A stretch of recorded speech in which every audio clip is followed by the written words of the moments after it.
खुलुमबाय दिनै मोनाबिलिनि खौरांफोरा जाबाय गिबि खौराङाव दङ फिन आरोबाव फैगासिनो दङ अवतार पार्ट 3 जाय हलिउड सावथुननि पार्ट 1 आ थांनाय 2009 मायथाइयाव रिलिज जानानै थांदोंमोन। बुहुमनिनो बयनिख्रुइबो बांसिनै बक्स अफिसाव रां आरजिनो हानाय सेथि जायगायाव आवग्रिनो हादों अवतार सावथुना। मुंदांखा हलिउडनि सावथुन दिहुनगिरि दिथागिरि जेम्स कैमरननि डाइरेक्शन खालामनायावनो 2022 मायथाइयावबो अवतारनि नैथि खोन्दो एबा पार्ट 2 द वे अफ वाटारआ सावथुना रिलिज जादोंमोन।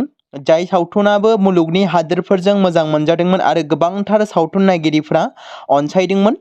आरो बे सावथुनाबो बुहुमनि थामथि बांसिनै बक्स अफिसाव रां आरजिनो हानाय सावथुनाव जायगा आवग्रिनो हादों। बेनि उनाव आरोबाव बे बोसोराव थामहिनबा 2020 मायथाइनि 19 डिसेम्बर खालाराव रिलिज जानो थांगासिनो दङ थामथि खोन्दो अवतार फायर एन्ड एसआ। नैथि खौराङाव दङ बिटिआरआव गोदानै हाबनाय बिश्वनाथ जिल्लायाव 40 नं रौता बियाबनि बुथ सन्मिलन हाबाफारिया थांनाय सानखालि खुंजाबाय। फैबाय थानाय सेप्तेम्बर दाननि जानो गोनां बिटिसि बिसायख'थिखौ लानानै बिटिआरनि सिङाव थानाय माखासे राजखान्थि हान्जाफोरा गावबा गावनि दोलो एबा पार्टिखौ गोख्रों खालामनो थाखाय लानाय हाबाफारिफ्रा दासान्दि गोख्रोङै सोलिगासिनो दं। मख'नो गोनांदि 2020 मायथाइनि 27 जानुवारि दानाव जानानै थांनाय बिटिआर गोरोबथा बादियै सानजा फारसे थानाय सनितपुर आरो बिश्वनाथ जिल्लानि माखासे गामिफोरा फैबाय थानाय बिटिसि बिसायख'थियाव भट होनो मोनगोननि थाखाय बिश्वनाथ जिल्लानि दैमाजुलि ओनसोलाव 40 नं रौता बियाबनि बुथ सन्मिलन हाबाफारिया मेहेरगोनां हाबाफारिनि गेजेरजों जानानै थाङो। बे जालांनाय हाबाफारियावनो बिटिआरनि इएम एबा बियाबनि एमसिएलए डक्टर नीलु सरगयारी बिथाङा बाहागो लानानै रायजो राजाफोरजों सावरायो। थामथि खौराङाव दङ मोनसे गिख्रंथाव जाथाय। गोबां समफोरावनो दाब दाब जायगायाव गावनि अबथिरा जिउखौ फोजोबनानै लानाय सुइसाइड खालामनाय बेफोर जाथायखौ गोबां खेब खोनानो मोनबाय थायो रायजोआव। बेबादिनो बङाइगावआव गावखौ फोथैनानै लानाय जाथाया सोराङाव फैदों। मिथिनो मोननाय बादिब्ला फोथैनानै लानाय सुबुङा गुवाहाटी चिलपुखुरिनि ज्योतिषा दास, जाय बङाइगावआव मोनसे बिफानाव साख्रि मावोमोन। ज्योतिषाया जाथायनि बागै मिथिनो मोनबावनाय बादिब्ला बङाइगावनि बरपारानि गंसे भारा न'आवनो गावखौ फोथैनानै लादों। ज्योतिषाया फोथैनानै लायैनि सिगां लिरनानै गालांनाय गांसे सुइसाइड नट बिलाइबो बोखांनो हादों पुलिस बिफाना।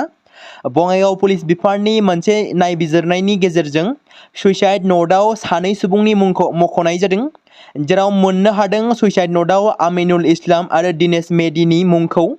बिथां सानैखौबो बङाइगाव पुलिसा हमनानै नायबिजिरनायखौ खालामदों होनना मिथि मोनदों। ब्रैथि खौराङाव दङ बे समाव लाख लाख आबादारिफोरनि थाखाय मोनसे गोजोनथाव खौरां। जुलाइ दाननि गेजेरावनो फिन पिएम किसाननि राङा बेंक एकाउन्टआव हाबसिगोन।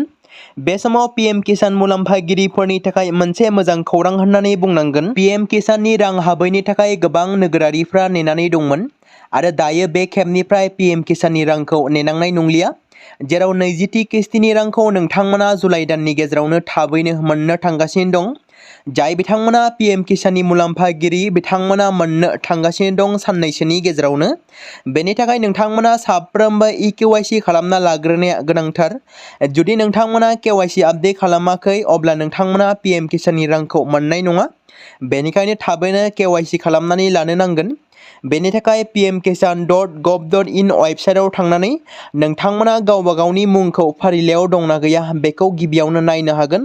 बेनि थाखाय जायखिजाया मबाइल एबा कम्पिउटारनि ब्राउजाराव थांनानै pmkisan.gov.in वेबसाइटनि गेजेरजों जिल्ला, ब्लक आरो गामिखौ होनानै रिपर्टनि अपसनाव क्लिक खालामोब्लानो गाव गावनि मुङा फारिलाइयाव दंना गैया बेखौ नायनो हागोन।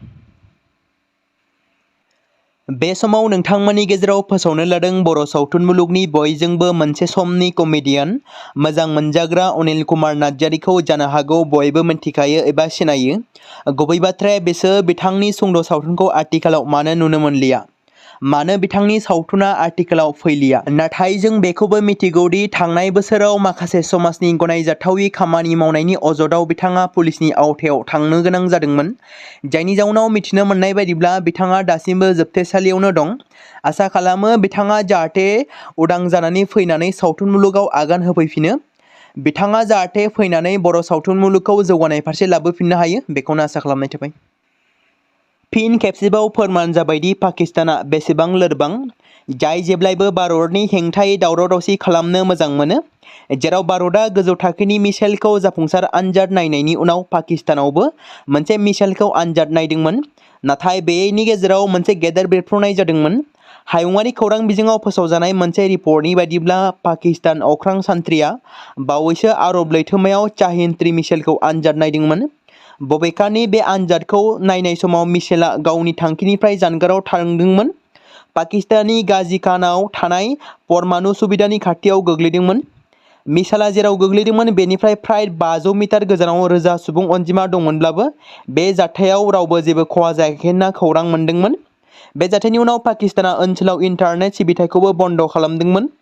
पाकिस्तानी रौनिया हान्जाया ओनसोलखौ मोनसे सोमावग्लुंनाय थासारि लाबोदोंमोन आरो गासैबो सुबुंफोरनि हाबनायखौ होबथादोंमोन। बे जाथायनि उनाव दा पाकिस्तानी रौनियाफोरनि गोहोनि सायाव सोंलु सिखांदों। गोबाङानो मिसाइलखौ जाफुंसारै आनजाद नायनो हायैनि थाखाय पाकिस्तानखौ फेस्ला खालामदों।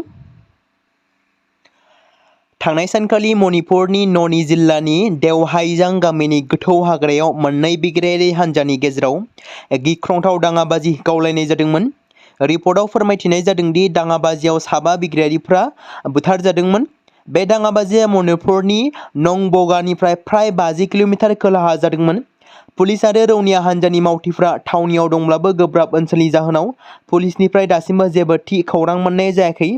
मोनसे पुलिसआ फोरमायथिनाय बायदिब्ला 7 थैनाय बिग्रायारिफोरनि मुंखौ फारियै एलेक्स, चेबय, पंगा, रिं आरो रेम्ब' होनना सिनायथि होदों। कुकी आरो सिन बिग्रायारि हान्जाफोरनि गेजेराव जानाय दाङाबाजिनि गेजेराव थैनाय सुबुङा बबे आफादनिमोन बेनि बागै दायो जेबो खौरां गैया। मख'नो गोनांदि मणिपुराव गोजोन गायसननो थाखाय बे मोननै आफादफोरा 2008 मायथाइयाव मिरु सोरखारजों मोनसे गोरोबथायाव सागान होदोंमोन। बे जाथायनि उनाव मणिपुर सोरखारा ओनसोलाव आरोबाव गोबां रौनियाफोरखौ थिसननो गोनां जादों। मंगलबारनि मोनायाव एबा मैया बकाकार्टनि करुबाही ओनसोलाव सालाजार पिट वाइपारनि मोनसे मोननो थाङै जिबौनि हारिसाखौ रैखा खालामदों। बे जिबौखौ पापुआ सयकिया मुंनि सासे सेंग्राया रैखा खालामदों। मोनसे रिपर्टआव फोरमायथिनाय जादों दि गिबि खेब 2019 मायथाइयाव अरुणाचल प्रदेशआव बेबादि रोखोमनि जिबौखौ मोननाय जादोंमोन। 8 जुलाइ 2024 मायथाइयावबो काजिरङा हायुङारि पार्कआवबो बेबादि रोखोमनि सालाजार पिट वाइपारखौ मोननाय जादोंमोन। बे जिबौआ गोजा कमला गाबनि खर'जों लोगोसे गोथां गाबनि जायो। बेनि बिगियानारि मुङा ट्राइमेरेसुरास सालाजार। मख'जाथावदि बे जिबौनि मुंखौ मुंदांखा हैरी पटार सिरिजनि सासे आखु सालाजार स्लिथ्रीनि मुङाव दोननाय जादों। बेयो मासे बिस गोनां जिबौ। मख'नो गोनांदि जिबौखौ सिगांनिफ्रायनो काजिरङा नेशनेल पार्कनि बिबानगिरिफोरनो गथायनानै होनाय जादों। बे जब्द खालामनाय जिबौखौ बे समाव मोनसे गोनां फोसावथाय बर' सावथुन नायनानै मोजां मोनग्रा गासै बर' रायजो राजाफोरनि गेजेराव लानानै फैदों मोनसे बर'नि OTT प्लेटफर्म गोनां, जाय प्लेटफर्मनि गेजेरजों नोंथांमोना बर'नि गोदान गोजाम सावथुनफोरखौ नुनो मोनगोन। थांनाय माखासे बोसोर सिगां बर'नि गेजेराव लानानै फैनाय निउबो एप बायदिनो फिन आरोबाव लानानै फैदों बर' रायजो राजाफोरनि थाखाय। बे बाथ्राखौ मख'नाया गोनांदि 2025 मायथाइनि जानुवारि दानाव ओंखारनाय आंगो स्ट्रिम मुंनि मोनसे OTT प्लेटफर्म गोनां निउबो एपनि गेजेरजों नोंथांमोना गोबांथार बर'नि सावथुनफोर जेरै ट्रेजेडि, रमान्टिक, एक्शन आरो कमेडिजों बुंफबनाय सावथुनफोरखौ नुनो मोनगोन। जेरै सनानि नखर, थांखि गैयै समाज, अनसुला आफा, हिर', बिमा बायदि बाजै, अर, थैसाम, वान्टेड, संदान आरो रं नाम्बार बायदि सावथुनफोरा मख'जाथाव।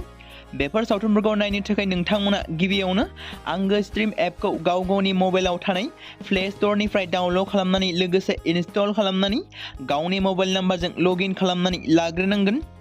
बेनि उनाव नोंथांमोना गोबांथार नुनो मोनै सावथुनफोरखौ गुगोल पे, फन पे आरो पेटिएमजों रं नाम्बार सावथुनखौ नायनो थाखाय 60 रां आरो संदान सावथुनखौ नायनो थाखाय 80 रां, वान्टेड सावथुनखौ नायनो थाखाय 60 रां, थैसाम सावथुनखौ नायनो थाखाय 60 रां बेबायदिनो गोबांथार नुनो मोनै सावथुनफोरखौ नायनो थाखाय सुबिदा खालामनानै होदों आंगो स्ट्रिम प्लेटफर्मा। फिन नोंथांमोननि गेजेराव फोरमायबावनो लादों बर' सावथुन नायनानै मोजां मोनग्रा गासै बर' रायजो राजाफोरनि गेजेराव लानानै फैदों मोनसे बर'नि OTT प्लेटफर्म गोनां, जाय प्लेटफर्मनि गेजेरजों नोंथांमोना बर'नि नुनो मोनै सावथुनफोर जेराव गोदान गोजाम सावथुनफोरखौ नुनो मोनगोन।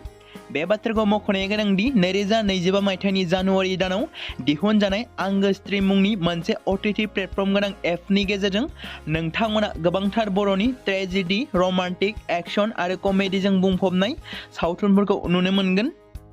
जेरै रं नाम्बार, संदान, वान्टेड, थैसाम, अर, बिमा बायदि बाजै, हिर', अनसुलाफा, थांखि गैयि समाज, सनानि नखर बायदि बायदि सावथुनफ्रा मख'जाथाव। बेफोर सावथुनफोरखौ नायनो थाखाय नोंथांमोना गिबियावनो आंगो स्ट्रिम एपखौ गावनि मबाइलाव थाखानाय प्ले स्ट'रनिफ्राय इनस्टल खालामनानै गावनि मबाइल नाम्बारजों लगइन खालामखांनायनि उनाव नोंथांमोना गोबांथार नुनो मोननाय सावथुनफोरखौ गुगोल पे, फन पे आरो पेटिएमजों रं नाम्बार सावथुनखौ नायनो थाखाय 60 रां, संदान सावथुनखौ नायनो थाखाय 80 रां, वान्टेड सावथुनखौ नायनो थाखाय 60 रां, थैसाम सावथुनखौ नायनो थाखाय 60 रां, बेफोरबायदिनो अर सावथुनखौ नायनो थाखाय 60 रां पे खालामनांगोन। बेबायदिनो गोबांथार नुनो मोननाय बर' सावथुनफोरखौ नायनो थाखाय सुबिदा खालामनानै होदों आंगो स्ट्रिम प्लेटफर्मआ।